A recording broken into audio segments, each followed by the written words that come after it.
오늘은 예레미야 애가 3장 21절에서 26절에 있는 말씀입니다.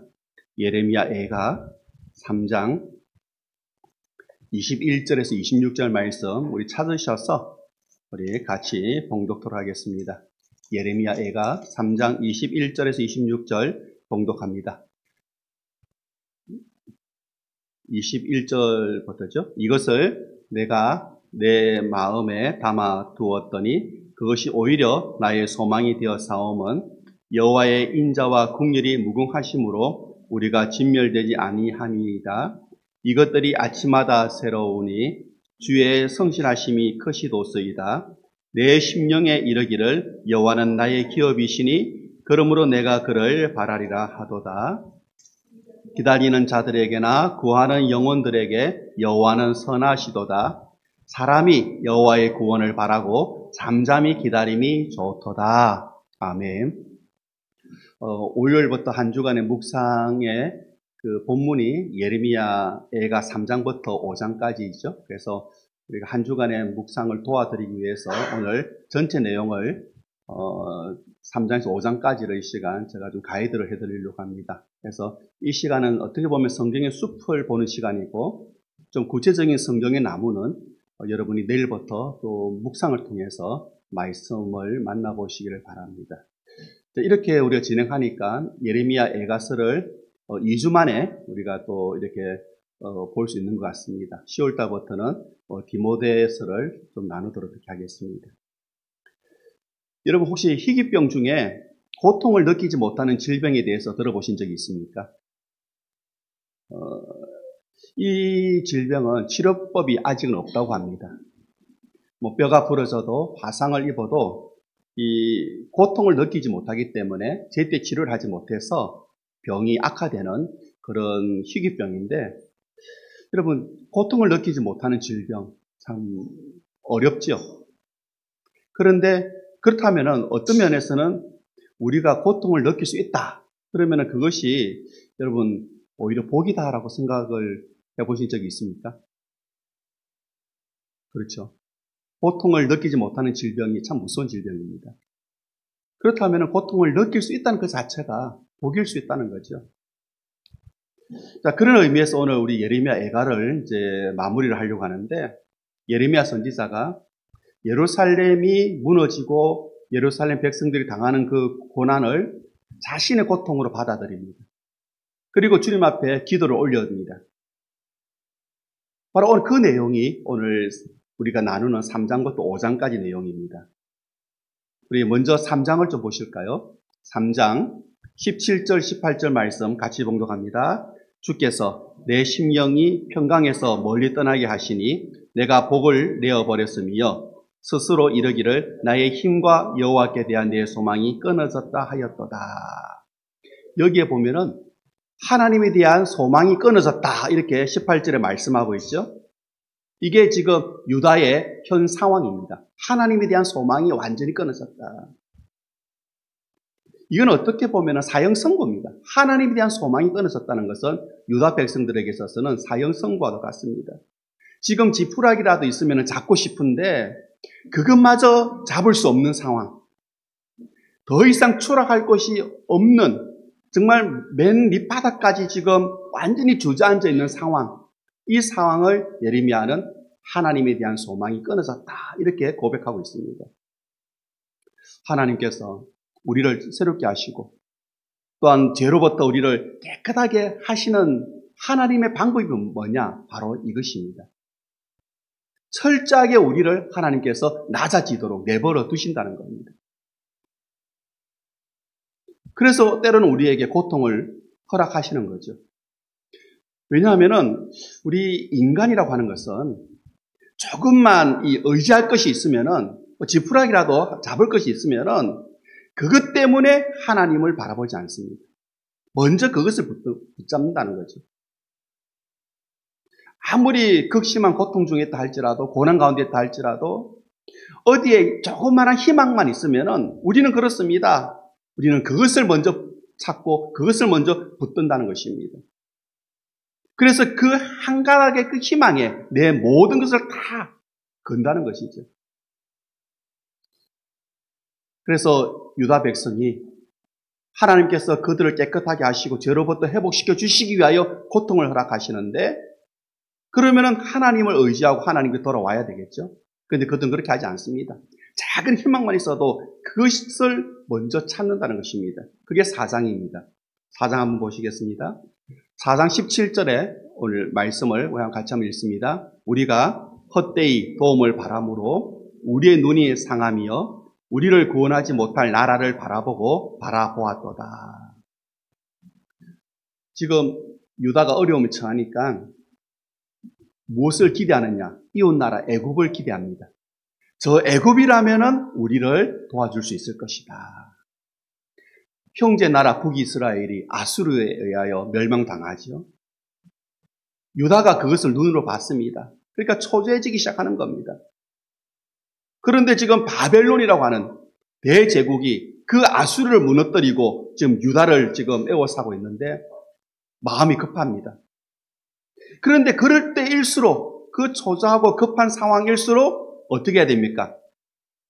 하나님을 의지해야 되겠죠. 하나님을 찾고 하나님 앞에 기도해야 할 텐데 그들은 앞서 제가 말씀드렸지만은 인간은 그렇습니다. 작은 희망만 있어도 그거를 먼저 찾는다는 것입니다. 유다 백성들은 누구를 바라봅니까? 애굽을 바라봅니다. 그런데 애굽은 어떻습니까? 오늘 17절 말씀에 보면은 우리를 도와주지 못할 나라다라고 고백합니다. 사실 애굽은 아무런 도움이 되지를 못했습니다. 오히려 애굽은 유다를 바벨론을 막아내는 방패로 이용을 합니다. 유다를 이용을 합니다. 그러니까 애굽이 유다를 도와주는 척 하는 데는 속셈이 따로 있었다는 거죠. 이용하려고 하는 속셈. 여러분 이게 세상입니다. 그런데 사람들은 그런 고통이나 어려움을 당하면은 제일 먼저 드러나는 모습이 자기 방어의 모습이죠. 특히 어려운 일을 당하면 더 심해집니다. 성경은 이것을 오늘 본문을 통해 우리에게 보여주는데 처음부터 인간은 그랬다는 겁니다. 창세기에 보시면 아담과 하와가 하나님께서 금지하신 선악을 알게 하는 나무의 열매를 먹고 난 다음에 하나님 앞에 범죄하게 되죠. 그때 제일 먼저 드러나는 모습이 뭡니까? 죄를 감추는 것입니다. 그리고 그 죄를 다른 사람에게 전가하는 것입니다. 아담은 하와에게, 하와는 뱀에게. 자신의 실수, 자신의 죄를 최대한 감추려고 하는 것이 인간의 모습이었습니다. 구원할 수 없는 것을 바라보았던, 그래서 헛된 애국을 바라보았던, 그래서 나라가 무너졌을 때에 그들은 어떻게 합니까? 그 죄를 전가시킵니다.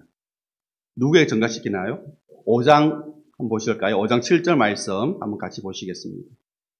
봉독합니다. 우리의 조상들은 범죄하고 없어졌으며 우리는 그들의 죄악을 담당하였나이다. 이게 지금 유다 백성의 모습입니다. 지금 이런 힘든 상황, 나라가 망하고 먹을 것이 없어서 지난 시간 나누었던 것처럼 자기의 자식을 먹는 그런 비인간적인 모습들이 드러나는, 거리에는 시체들이 지금 널려있는 그런 상황. 그런 상황에서 그들이 한탄하는데 우리가 왜 이렇게 됐느냐? 누구 때문에 그렇게 됐다고 이야기합니까?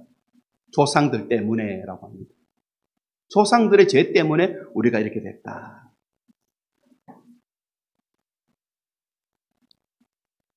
자기를 보지 못하고 다른 사람을 통해서 책임을 전가시키는 모습. 원래 인간의 모습이죠. 아담 이후에. 근데 정말 유다 백성은 죄가 없습니까? 정말 유다 백성이 조상들의 죄 때문에 나라가 망하고 그런 지금 어려운 철저한 비참한 그런 상태에 빠져 있습니까? 우리 예레미야서를 한번 보실까요? 예레미야가 예레미야서 44장에 이런 이야기를 합니다. 44장 26절에 보시면은요. 애굽 땅에 사는 모든 유다 사람이여 여호와의 말씀을 들으라라고 합니다. 그러면서 뭐라고 하느냐? 4장 27절에 보시면 끝에 애굽 땅에 있는 유다 모든 사람이 칼과 기근에 망하여 멸절되리라라고 이야기합니다. 이미 예레미야는 외쳤습니다. 우리가 돌아갈 것은 하나님이지 애굽이 아니다. 애굽을 의지했다가는 우리는 결코 칼과 기근에 망할 것이다. 이거를 예레미야가 이미 외쳤습니다.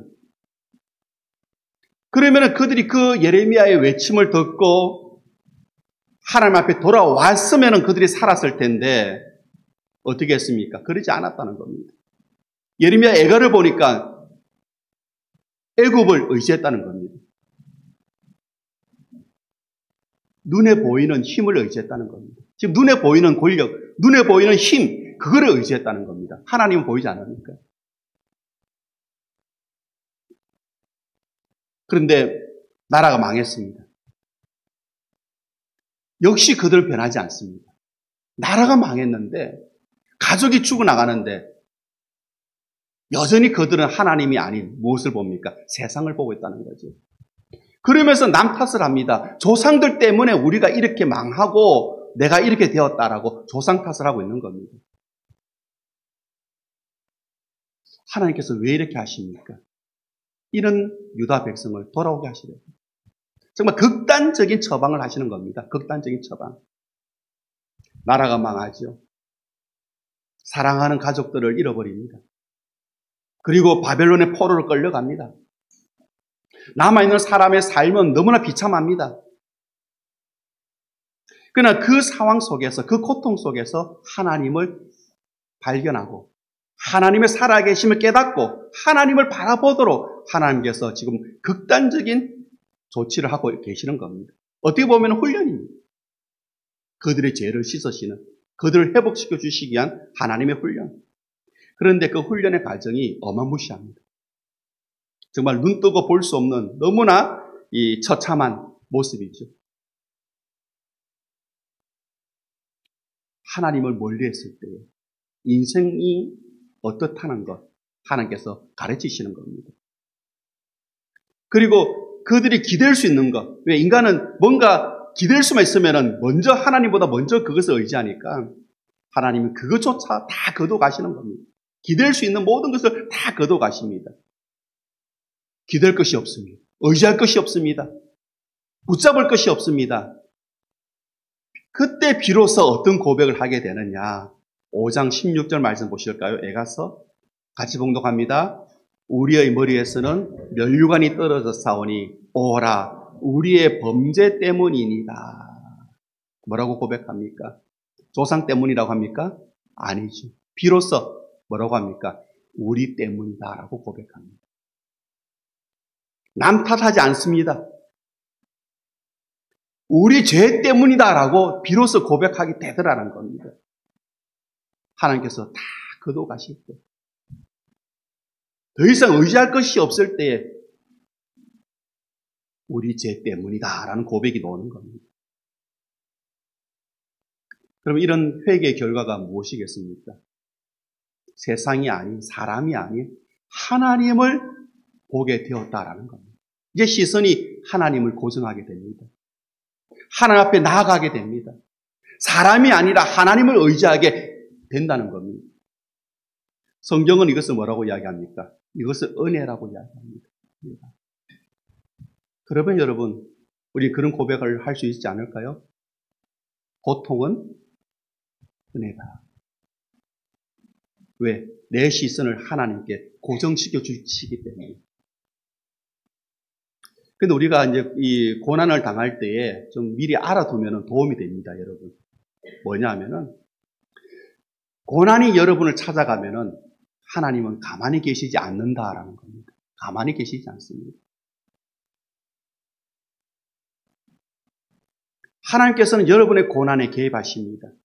그리고 사탄이 그 고난을 가지고 장난치지 못하도록 하나님께서 여러분의 삶 속에 함께 하십니다. 그리고 그 고난을 통해서 하나님을 바라볼 수 없는 중에 하나님을 바라볼 수 있도록 훈련시켜 주신다라는 겁니다. 그 고백이 오늘 우리가 읽었던 본문입니다. 우리 처음에 읽었던 말씀 보실까요? 에가서 3장 21절, 22절 말씀해 보시면 21절에 이런 말씀이 있죠. 이것을 내가 내 마음에 담아 두었더니. 근데 이 말을 직역해 보면은, 우리가 원어 성경에서 직역해 보면은 이런 뜻입니다. 이것에 대해 내가 내 마음을 돌이켜 다시 생각해 보니. 내 마음을 돌이켜 다시 생각해 보니 라는 말입니다. 무엇을 말합니까? 고난의 깊은 밑바닥까지 내려가 보니까 내 실체를 알게 되었고, 그제서야 지금 내가 겪는 고통의 의미가 무엇인지 알게 되었다라는 말입니다. 그게 내 마음에 담아 두었다라는 말입니다. 다시 말하면은 마음을 돌이켜 다시 생각해 보았더니 라는 말입니다. 지금 이 고통을 통해서 이 고통을 하나님의 시선으로 볼 수 있게 되었다라는 이야기입니다. 그리고 이 고통의 의미를 알게 되었을 때 여러분 무엇이 일어납니까? 하나님이 보이기 시작합니다. 하나님이 보이기 시작했다는 것은 뭐냐면은 이 고통을 하나님께서 지금 다루고 계시는구나. 하나님께서 컨트롤해 주시는구나. 사실 고난이 딱 찾아오면은 처음에는 그 고난의 의미를 우리는 모릅니다. 그러잖아요. 그러니까 어떻게 합니까? 불안하죠. 고난의 의미를 모르니까. 그리고 더 우리를 불안하게 만드는 것은 이 고난이 언제 끝날지를 우리는 모른다는 겁니다. 그러니까 마음이 급해지고 초조해집니다. 그런데 우리가 그 고난을 겪을 때에 처음에는 혼자 해결해 보려고 끙끙대죠. 그런데 기도의 자리에 나가기 시작할 때 어느 순간 기도하다가 말씀을 묵상하다가 우리는 고난의 의미를 깨닫게 되는 것입니다. 반드시 여러분이 그걸 경험하실 겁니다. 처음에는 끙끙 혼자서 해결하려고 끙끙대시겠죠. 그러다가 기도의 자리로 나가실 겁니다. 그러면서 말씀에 시선을 두실 겁니다. 그러다 보면 고난의 의미를 알게 될 것입니다. 왜? 하나님께서 그렇게 하신다라는 겁니다. 이거는 반드시 하나님 앞에 나아가는 성도라면 경험하게 되는 사실입니다. 왜? 하나님은 당신을 찾는 자들을 만나주시기 때문에. 만약에 여러분들이 내가 당하는 고난의 의미를 알게 된다면 여러분 그 고난은 끝난 것이나 다름없습니다. 왜? 고난의 의미를 누가 알려주십니까? 하나님께서 알려주시고 내가 그 의미를 알았다는 것은 하나님이 나와 함께 하신다는 증거가 되기 때문에 이 고난 가운데 하나님 나와 함께 하신다. 그래서 그를 깨달은 사람이 나오는 고백이 있습니다. 비로소 나오는 고백이. 그게 오늘 3장 26절입니다. 어떤 고백입니까? 26절 말씀 한번 보실까요? 같이 한번 우리 읽어보십니다. 사람이 여호와의 구원을 바라고 잠잠히 기다림이 좋도다. 사실 고난 가운데에 이 고백을 하기란 쉽지 않습니다. 하나님의 구원을 바라고 잠잠히 기다리라. 쉽지 않은 고백이죠. 그런데 하나님을 만난 사람이라면 고난 가운데에 오늘 본문의 유다 백성처럼 고난 가운데 지푸라기도 잡고 싶은 심정에 애국을 바라보는데 이용만 당합니다. 하나님께서 의지할 모든 것을 싹 쓸어가 버리십니다. 내가 왜 이런 상황이 됐느냐? 남 탓을 합니다. 그러다가 깨닫게 되죠. 고난의 의미를. 내 죄 때문입니다. 그럴 때 누가 보이기 시작합니까? 하나님이 보이기 시작하더라고요. 그때 나오는 고백이 이 고백입니다. 하나님의 구원을 바라고 잠잠히 기다리는 것이 좋다. 이미 이 고백을 할 수 있다는 것은 여러분이 고난 속에서 어떤 고난이 될지라도 그 속에서 이 고백을 할 수 있다면 이미 여러분은 고난을 극복한 것과 똑같습니다. 왜? 고난이 주는 고통이 있지만은 그 고통보다 더 큰 것이 하나님에 대한 소망입니다. 그 소망이 고통을 극복해 준다는 겁니다. 그래서 예레미야가 이런 고백을 하는 겁니다, 지금. 그래서 다른 사람들에게 권면하는 거죠. 하나님을 바라보고 기다리자. 하나님을 바라보고 기다리자. 이 말은 이미 고난을 즐기고 있다라는 말입니다. 여러분, 고난을 즐깁니다. 성경의 이야기입니다. 역대상 16장 10절 말씀 보시면은요, 이런 말씀이 있죠. 이 말씀을 같이 읽기로 원합니다. 그의 성호를 자랑하라. 여호와를 구하는 자마다 마음이 즐거울지로다. 고통의 자리에 있다 할지라도 그 고통의 의미를 깨닫고 나면은 하나님이 나와 함께 계시구나. 그래서 너는 고백이 이 고통 가운데에 하나님을 잠잠히 바라고 기다리자. 이미 그는 어떤 수준이냐? 그 고통을 즐기는 수준에 와 있다는 겁니다. 왜?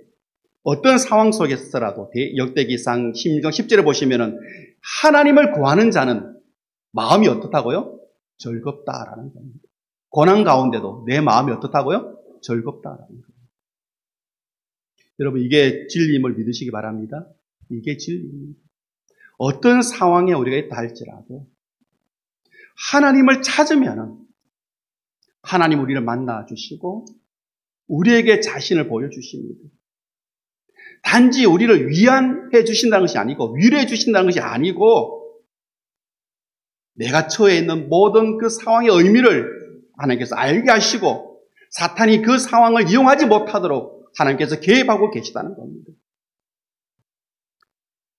오늘 우리가 이 말씀을 함께 나누는데 내일부터 여러분 이제 구체적으로 이제 애가 말씀을 접하실 겁니다. 그 애가 말씀을 접하실 때에 내가 지금 어떤 어려움에 처해 있는가? 내가 지금 믿음의 시련을 겪고 있지는 않는가? 해결해야 될 가장 급한 문제는 무엇인가? 여러분 묵상하시면서 그렇다면은 내가 내 힘으로 모든 것을 하겠다고 내가 가진 모든 것 여러분 움켜쥐려고 하지 마시고 그거 다 내려놓으시고 이번 한 주간 주님을 만나볼 수 있는 그런 시간 되시기를 바랍니다. 말씀 앞에 모든 것 다 내려놓고 주님 앞에 나아가시면서 잠잠히 주님을 바라보시고 주님께 기도하시기를 바랍니다. 그러면 주님께서 오늘 여러분께서 궁금해하시는 모든 고난의 의미에 대하여 말씀해 주시며 위로해 주실 것입니다. 그때 여러분의 고백은 무엇이겠습니까? 잠잠히 기다림이 옳다라는 고백을 하게 되실 줄 믿습니다. 기도하겠습니다.